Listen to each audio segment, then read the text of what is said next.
Hi guys, myself Mr. S. Prasad from Secret of Investment channel. आज मैं अपने video motivation for success part 15 के माध्यम से इंसान के ज़िंदगी के बीते हुए कल और आने वाले कल के बीच क्या संबंध है, इस पर चर्चा करूंगा।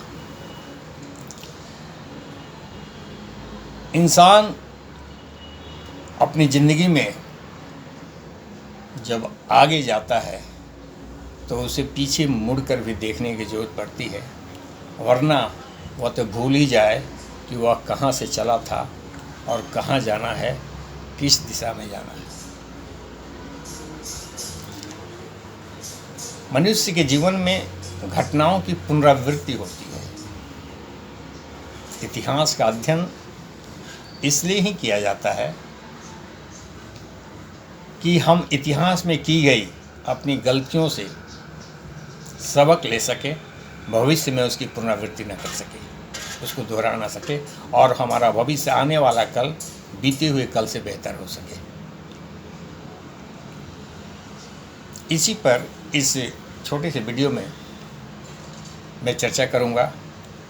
हर व्यक्ति के जीवन में यह आधारित है, चाहे व्यक्ति जहां हो, जैसे हो, जिस स्थिति में है, बीता हुआ कल आने वाला कल को कैसे प्रभावित करता है और कैसे इंसान अपने आने वाले कल को बीते हुए कल से बेहतर करता है, इस पर ये चर्चा है।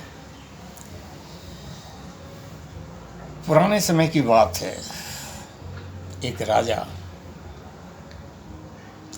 लंबे समय से राजकाज करते आ रहा था। राजा को मात्र एक बेटी थी, बेटे नहीं थे। लंबे समय के राजकाज के बाद कभी कभी राजा ये सोचने पर विवश हो जाता था कि आखिरकार हमारे राज्य का उत्तराधिकारी कौन होगा, हमारे नाम का परचम कौन फहराएगा, क्योंकि बड़ा ही न्यायप्रिय राजा था। जनता के बीच बड़ी शोहरत थी, जनता के बीच उसकी बड़ी नाम और फेम थी। राजा कभी कभी चिंतित रहता था। अपने दरबार में इसकी चर्चा भी करता था। एक बार राजा इस निष्कर्ष पर पहुंचा कि मैं बिटिया की शादी करूंगा जिस लड़के से, जिस व्यक्ति से, उस व्यक्ति को ही मैं अपना उत्तराधिकारी मानकर उसको राजपाट सौंप दूंगा।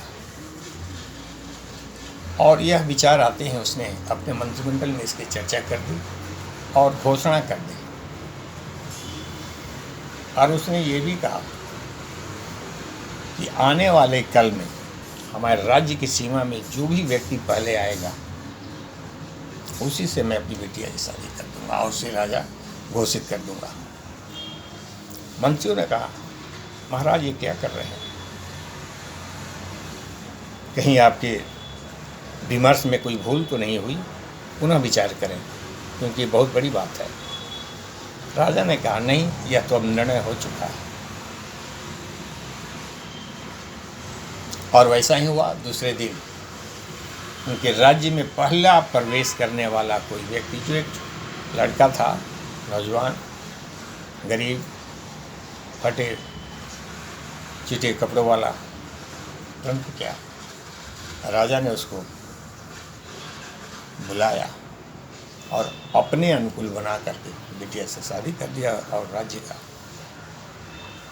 राजा घोषित कर दिया। पुराने ज़माने में तो ऐसे ही हुआ करता था, राजा जो बोल दे वही कानून। मंत्रियों को बोलने से क्या होगा और किसी को बोलने से क्या होगा। वो लड़का जो है राज्य का राजा बन गया और पुराना राजा अपने राज्य पाट उसको सौंप कर बाहर चला गया। वो लड़का बड़ा ही खुददार और बड़ा ही मेहनती था। उसने राजकाज के कार्यों को सीखा, जाना, बारीकियों को समझने की कोशिश की, सैन्य व्यवस्था को समझने की कोशिश की, युद्ध कौशल को समझने की कोशिश की, वित्त व्यवस्था को समझने की कोशिश की। इस प्रकार काफ़ी मेहनत कर कुछ दिनों के बाद एक बहुत ही अच्छा राजा साबित हुआ। राजा के राज्य में ऐसी व्यवस्था थी कि वहाँ वित्त मंत्री के पास खजाने की चाबी हुआ करती थी, सेनापति के पास शस्त्रागार की चाबी हुआ करती थी, राज्य के अन्य कागजातों के संबंधित जो मंत्री हुआ करते थे उस कमरे की चाबी उनके पास हुआ करती थी। परंतु राजा के पास एक कमरे की चाबी हुआ करती जो सदैव अपने पास रखता था। आज तक उस कमरे की चाबी उसने किसी को नहीं दिया था। मंत्रियों में ये सुगवाहट होती थी, क्यों, आखिर क्या बात है, उस कमरे में है क्या कि राजा कभी किसी को इसकी जानकारी नहीं देते। और राजा प्राय हर 10-15 दिनों में वहाँ जाकर उस कमरे में 1 घंटा आधा घंटा बैठता था सुकून से, अब तब वो बाहर आता था। मंत्रियों में इस बात की चर्चा होने लगी थी कि आखिर है क्या, जानना चाहिए। एक बार एक मंत्री ने राजा से हिमाकत की पूछने के लिए, महाराज उस कमरे में है क्या, आप कभी चाबी नहीं देते, बताते नहीं, आखिर है क्या, मंत्री होने के नाते मैं जानना चाहता हूँ। राजा उसको डपट दिया कि आपकी हिम्मत कैसे हुई इस बात को पूछने के लिए और ये जानकारी लेने के लिए। मंत्री चुप हो चला गया। वह जाकर के सेनापति को भी यह बात बताई और बताया कि आप देखें, आप कोशिश करके देखें। और वो सेनापति भी एक बार ऐसे ही प्रयास किया राजा से मिल करके जानने की कोशिश। सेनापति को भी राजा ने वैसे ही डांट फटकार लगा दी और चुप हो गया। अंत में मंत्रियों के बीच चर्चा होने लगी, आखिर उसकी राज कैसे जाना जाए। हो ना हो इस बात की चर्चा रानी साहिबा से किया जाए। रानी साहिबा चाहेंगी तो उस कमरे का राज समझ में आ जाएगा एक्चुअली क्या है। और ये बात रानी साहिबा के पास पहुंच गई। रानी साहिबा ने उस कमरे का राज जानने की कोशिश की और वो बिल्कुल नाराज़ होगी, खाना पीना छोड़ दी और राजा को कही, जब तक आप उस कमरे के राज न बताएंगे, आप मुझे ले नहीं जाएंगे, तब तो मैं खाना पीना नहीं छोड़ूंगा, नहीं टच करूँगा। राजा क्या करता, अंत में उस रानी साहिबा और मंत्रियों को उस कमरे में ले गया। कमरे में क्या था, 2-4 पुरानी शर्ट, कपड़े, राजा के पुराने कपड़े कुछ टंगे हुए थे और कुछ नहीं था। रानी यह देख कर चकित हो गई, बोली कि महाराज इसमें तो कुछ नहीं है, आप क्या करते हैं, घंटों आकर के इसे बैठते हैं। राजा ने कहा, मैं इस कमरे में आकर अपने पुराने दिनों को याद करता हूँ। ये मेरे पुराने कपड़े हैं। इसी समय में बहुत सामान्य व्यक्ति हुआ करता था। आज जो मेरे पास ये संपत्ति, राजपाट, राजघराना, जो सब कुछ है, यह कल की याद दिलाता है। और आकर मैं अपने आप को ये सुधारने की कोशिश करता हूँ, भ्रम को सुधारने की कोशिश करता हूँ कि मैं बहुत बड़ा राजा हूँ, बहुत बड़े राज्य का मालिक हूँ।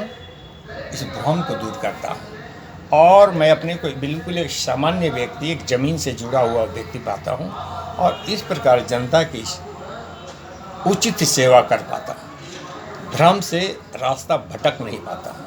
तो बीते हुए दिन हमारे इस चीज़ को याद दिलाते हैं।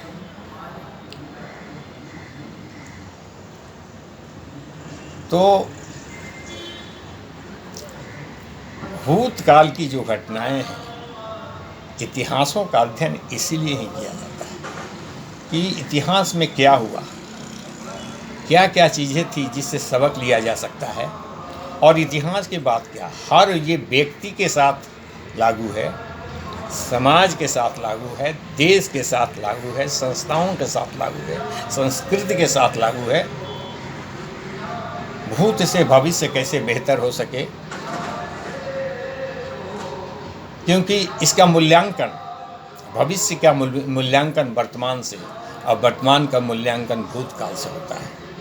ये मूल्यांकन करने में हमको बहुत मदद करते हैं और हम बहुत समझ जाते हैं। भविष्य को और बेहतर बनाने में हमारा बीता हुआ कल बहुत बड़ा सहायक होता है। दोस्तों, ये कहानी अत्यंत छोटी है, इसमें कोई बहुत बड़ा पेचीदा ये नहीं है।